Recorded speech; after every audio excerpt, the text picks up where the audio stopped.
Have you ever felt like everything in your life just collapsed? Like one moment things were okay, maybe not perfect, but okay. And then the next moment everything is gone. Your home, your plans, your people. That's how Ruth's story started. But what she didn't know is that sometimes the most painful endings become the most beautiful beginnings.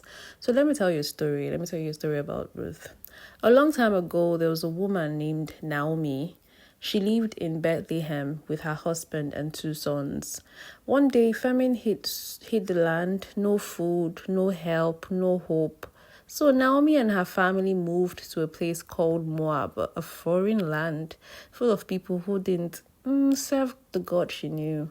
While in Moab, Naomi's two sons married Moabite women. One of them was Ruth. But then everything went wrong. Naomi's husband died. Then her two sons died too.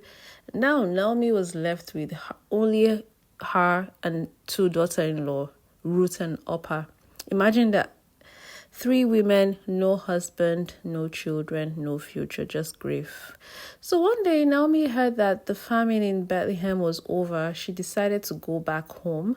She looked at Ruth and Orpah and said, "Girls, just go back to your families. I really have nothing left to offer you. I'm too old to remarry, and even if I had a son today, would you wait till he grew up or grows up? No.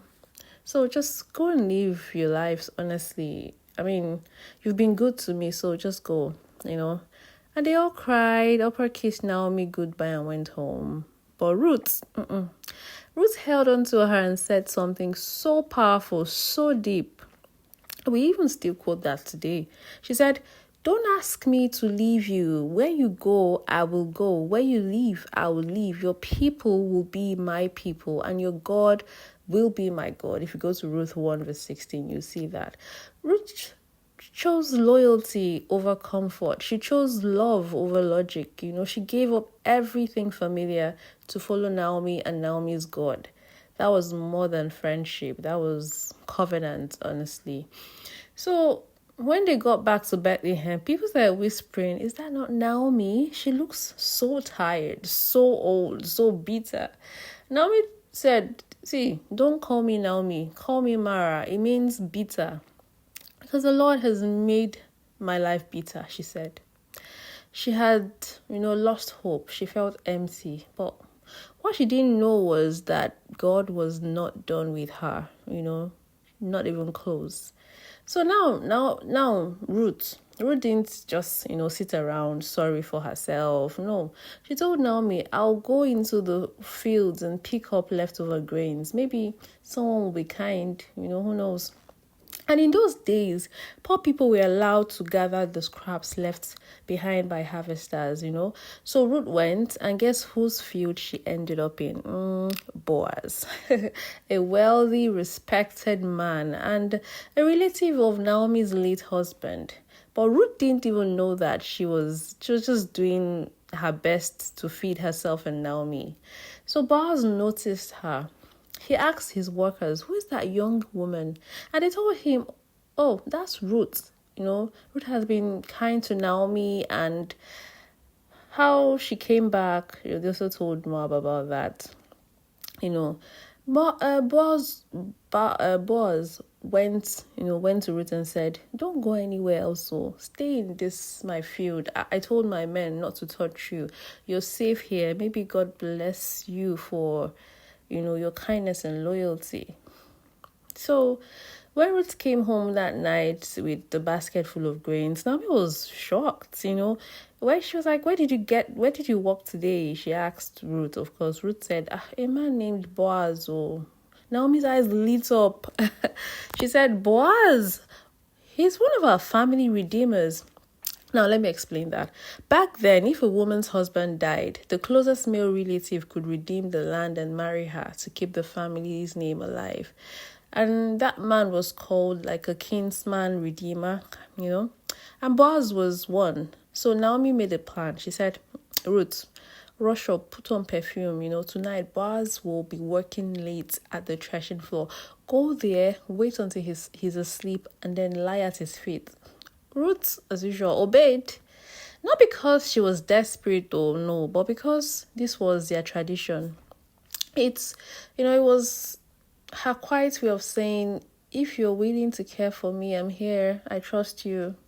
So Boaz woke up and saw Ruth, and he was deeply moved. He said, don't worry, I'll do what you ask. But there's one man who is closer in the family line. If he doesn't redeem you, I will. The next day, Boaz went to the city gate. He met the other man. The man gave up his right to redeem Ruth. So Boaz made it official. He married Ruth, and soon after, they had a son named Obed.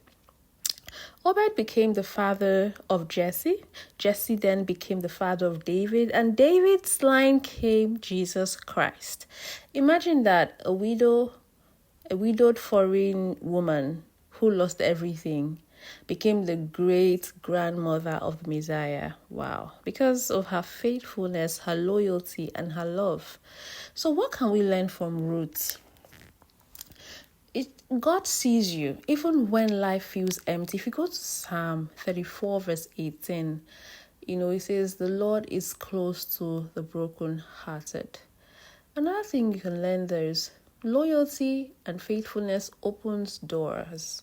If you go to Proverbs 3:3-4, it says, let love and faithfulness never leave you, and you will find favor. Another thing I would say is, you don't even need to be famous to be chosen. Ruth was unknown, but heaven knew her name. Another lesson there is God is working behind the scenes. Romans 8:28. That's like I love that quote. It says, all things work together for your good to those who love him. A lesson I would say, start small, but stay faithful. Luke 16:10 says, whoever is faithful in little will also be faithful in much. Another lesson I would say is, your future is not cancelled by your past. Isaiah 43 verse 19 says, see, I am doing a new thing. I also love that Bible verse. God's promises in Ruth's story, which I also think we can also pick from, is one of them is, I would restore the years the locusts have eaten. If you go to Joel 2:25, you'll see that there. Another one is, I know the plans I have for you, good and not evil. You see all that in Jeremiah 29:11. Another one is, those who sow in tears will reap in joy. Psalm 1-6 verse 5. And for me, another one again that comes to mind is, you would eat the fruit of your labor.